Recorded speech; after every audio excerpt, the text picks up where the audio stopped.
दर्शकों, इस वक्त हमारे समक्ष है Nagpur metro fly ash bricks association के अध्यक्ष श्री जय सहाजरमानी जी। सर, हम आपसे ये जानना चाहेंगे कि पर्टिकुलरली पर्टिकुलरली एक तरह से जो मंदी का जो दौर चल रहा है, और दूसरी बात देखा गया कि आपका जो पर्टिकुलर एसोसिएशन है उसके अंतर्गत जितने भी मेंबर्स हैं काफ़ी वो मंदी को फेस कर रहे हैं, तो उनके सर्वाइवल के लिए आगे चल के आपकी कुछ खास भूमिका रहेंगी क्या, उस बारे में हम दर्शकों को आप बताइए। पिछले मार्च से लेके हमने होली में हमारे यहाँ से एक्चुअली क्या होता है कि हमारे सीज़न जो रहती है होली में हमारी लेबर सारी चले जाती है गांव। हमारी इंडस्ट्री होली में थोड़ी सी बंद हो जाती है।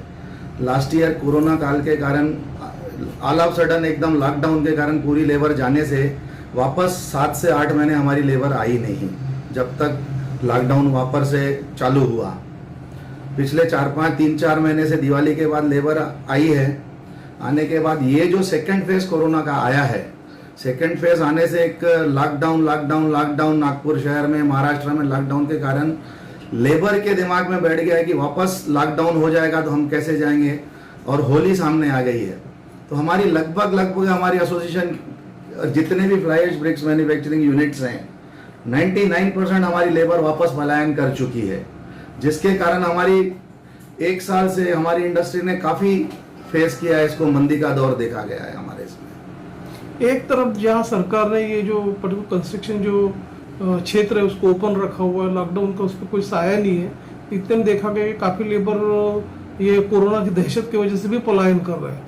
लेकिन आपकी जो पर्टिकुलरली ये जो मैन्युफैक्चरिंग यूनिट जो है वो किस दौर से अभी गुजर रही है, क्योंकि एक तो लेबर भी पलायन हो गया है, तो आप लोगों का सर्वाइवल किस ढंग से हो रहा है, उस बारे में बताइए। कैसा है सर, सरकार ने तो एक तरफ से हमको छूट दी है कि इंडस्ट्रीज को आप चालू रखिए, पर लॉकडाउन की दहशत के कारण हमारी लेबर जा चुकी है।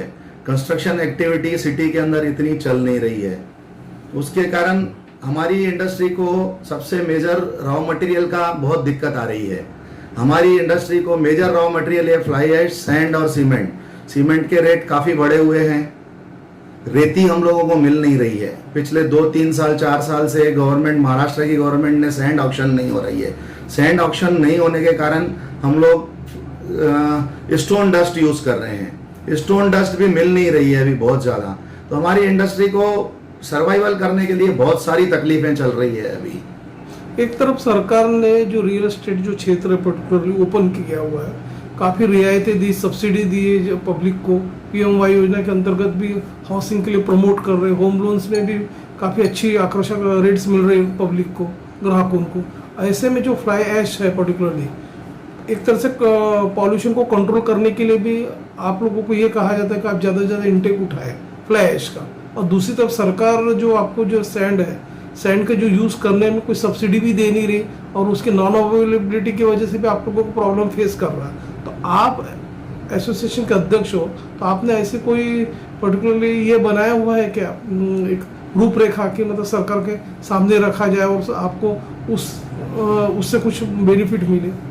सरकार की एक्चुअली जो सैंड पॉलिसी है, सैंड पॉलिसी में हमने 2-3 बार यहाँ कलेक्टर साहब को निवेदन दिया था कि पर्टिकुलर हमारी एसोसिएशन जो है फ्लाई ऐश यूनिट्स जो हैं इनको एक सब्सिडाइज रेट पे या तो हमारे लिए एक अलग से एक घाट हमको दिया जाए सैंड के लिए, क्योंकि हमारा रॉ मटेरियल सैंड है। सैंड नहीं मिलने से हम लोग बाकी मटेरियल से उसको यूज़ करते हैं। स्टोन डस्ट यूज़ करने से हमारी मैन्युफैक्चरिंग यूनिट्स को हम बंद नहीं कर सकते। उसका हम लोग सब्सटीट्यूट, हमारा सैंड का सब्सटीट्यूट है स्टोन डस्ट। स्टोन डस्ट की भी अवेलेबिलिटी सिटी में इतनी है नहीं, क्योंकि रोड के काम काफ़ी चालू हैं, पुल्स के काम चालू हैं, तो स्टोन डस्ट काफ़ी जगह यह लगती है। तो हम लोगों की जो कॉस्टिंग है वो काफ़ी बढ़ चुकी है, और हमारी कंपटीशन मेन रेड ब्रिक्स के साथ, और बड़े बड़े जो बिल्डर्स लोग हैं आजकल CLC और AEC ब्लॉक्स यूज़ कर रहे हैं। तो हमारी इंडस्ट्री की सर्वाइवल बहुत ख़राब हालत है। हमारी इंडस्ट्री की बहुत अच्छी हालत नहीं बोलना चाहिए। अगर 1-2 साल हमको अगर सैंड पॉलिसी गवर्नमेंट ने नहीं दी तो हमारे यूनिट्स बंद करने की कगार पे आ जाएंगे। जैसे कि रियल एस्टेट में अपन देखा गया कि जो कंस्ट्रक्शन लाइन है पर्टिकुलरली उसमें जो सीमेंट और स्टील जो है पर्टिकुलरली, तो उसके कार्टेलाइजेशन की वजह से 45% रेट इंक्रीज हो चुके हैं, तो उसकी वजह से बिल्डर्स को उसका काफ़ी नुकसान सहना पड़ रहा है। ऐसे में जबकि आप लोगों का ब्रिक्स मैन्युफैक्चरिंग का है, तो इसमें देखा गया है कि आप लोगों को जो पर्टिकुलर सैंड मिलना चाहिए, सैंड भी जब टाइम पे मिलती ही नहीं, और दूसरी बात उसकी भी ब्लैक मार्केटिंग चलती है एक प्रकार से, और डस्ट है उसकी भी अवेलेबिलिटी नहीं रहती। तो ऐसे में आप जब मैन्युफैक्चर करते हो तो अच्छी टाइप के ब्लॉक्स भी मैन्युफैक्चर करते हो, तो आपकी जो कंपटीशन जो CCL जो बोल रहे हैं आपने उनसे है आपके, और रेड ब्रिक्स वालों से। तो आपके ट्रेड को, आपके जो इसके हैं मैन्युफैक्चरर्स को, मैन्युफैक्चरिंग को सर्वाइव के लिए ऐसे कोई कॉन्क्रीट पॉलिसी आपने बनाया है क्या? सर ऐसा है कि नागपुर शहर के सराउंडिंग में जितने भी थर्मल पावर स्टेशन हैं उनमें फ्लाई ऐश का जनरेशन बहुत काफ़ी है। फ्लाई ऐश के जनरेशन के अगेंस्ट में हम लोग जो ब्रिक्स इंडस्ट्री है वो सबसे ज़्यादा अच्छा रोल प्ले करती है। उसका जो उनका वेस्ट मटेरियल है फ्लाई ऐश, हम लोग ही, हमारी इंडस्ट्री सबसे ज़्यादा फ्लाई ऐश कंज्यूम करती है कंपेयर ALC और CLC ब्लॉक्स के इसमें। बट हमारी इंडस्ट्री तब चलेगी जब हमको रॉ मटेरियल, बाकी का रॉ मटेरियल मिलेगा। आज सैंड नहीं मिलेगी तो हम इंडस्ट्री चला नहीं पाएंगे, या स्टोन डस्ट नहीं मिलेगी तो हम हमारी इंडस्ट्री चला नहीं पाएंगे। आज की पोजीशन में भी हमारे 30 से 40% यूनिट्स बंद हैं। बंद इसलिए हैं क्योंकि रॉ मटेरियल कॉस्ट बहुत ज़्यादा है, सैंड बहुत महंगी है। एक तो सैंड की अवेलेबिलिटी नहीं है, रॉयल्टी नहीं मिल रही, उनको सैंड मिलता नहीं है। स्टोन डस्ट इतना महंगा हो चुका है, सीमेंट इतना महंगा हो चुका है कि हम लोग लाल ईटा से और ALC से कंपटीशन नहीं कर पाते हैं। मेजर कैसा रहता है कि लोकल मार्केट में फ्लाई ऐश ब्रिक्स बिकता नहीं है, लाल ईटा ट्रेडिशनल ब्रिक्स बिकती है। एक आपको घर बनाना है आप फ्लाई ऐश ब्रिक्स यूज नहीं करते, आप ट्रेडिशनल ब्रिक्स ही यूज करते हैं। एक दिमाग में साइकोलॉजी है सबको कि फ्लाई ऐश ईटा अच्छी नहीं रहती, लाल ईटा अच्छी रहती है।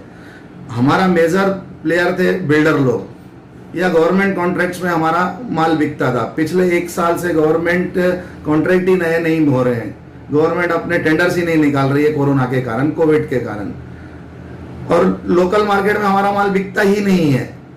आपके जो पर्टिकुलर जो ब्लॉक्स है, उस जो प्रोडक्ट है उसको ज़्यादा से ज़्यादा प्रमोट करने के लिए आपकी क्रेडाई जो है एसोसिएशन है उनसे, और जो सरकार है पर्टिकुलर जो गवर्नमेंट के बड़े बड़े कॉन्ट्रैक्ट्स उनके शुरू रहते तो उसमें ज़्यादा से ज़्यादा यूजेस होना चाहिए। इसीलिए ये 2 एसोसिएशन, 2 लोगों से आपसे बातचीत हुई कि 2 उनसे? गवर्नमेंट की पॉलिसी शुरू से है कि गवर्नमेंट के जितने भी काम है उसमें स्पेसिफाइड किया रहता है टेंडर में कि आपको फ्लाई ऐश ब्रिक्स ही यूज करना है। गवर्नमेंट के जब तक टेंडर्स होते थे हमारी ब्रिक्स यूज होती थी, हमारा माल हमारे पास बचता नहीं था। पिछले 1-1.5 साल से नए टेंडर नहीं होने के कारण हम लोगों को बहुत परेशानी हो रही है। गवर्नमेंट ने लाल ईटा के तरफ में, आजकल लाल ईट में भी क्या होता है फ्लाई ऐश यूज हो रही है, तो गवर्नमेंट ने लाल ईटा वालों को भी फ्री किया हुआ है कि क्योंकि 50% फ्लाई ऐश वो भी यूज कर रहे हैं मिट्टी के साथ में, और हमारी जो फ्लाई ऐश ब्रिक्स है उसमें पूरा का पूरा फ्लाई ऐश यूज होता है। आप कंपोनेंट देखेंगे तो फ्लाई ऐश ब्रिक्स में जो व्हाइट ईट बनती है उसमें फ्लाई ऐश का कंपोनेंट ज्यादा है। और फ्लाई ऐश का कंजम्पशन बढ़ाना है तो हमारी इंडस्ट्री को कुछ ना कुछ गवर्नमेंट ने सब्सिडी, कुछ ना कुछ छूट, या रेती के लिए हमको सैंड का कुछ ना कुछ हमको करके देना पड़ेगा गवर्नमेंट को, अगर हमारी इंडस्ट्री को जिंदा रखना है तो। मैं Jai Sahajramani, Nagpur metro fly ash bricks association का अध्यक्ष बोल रहा हूं। मेरी सरकार से एक ही गुजारिश है कि हम लोग फ्लाई ऐश ब्रिक्स बनाते हैं जिसमें थर्मल पावर स्टेशन से जो फ्लाई ऐश वेस्ट निकलता है उसको कंज्यूम करते हैं।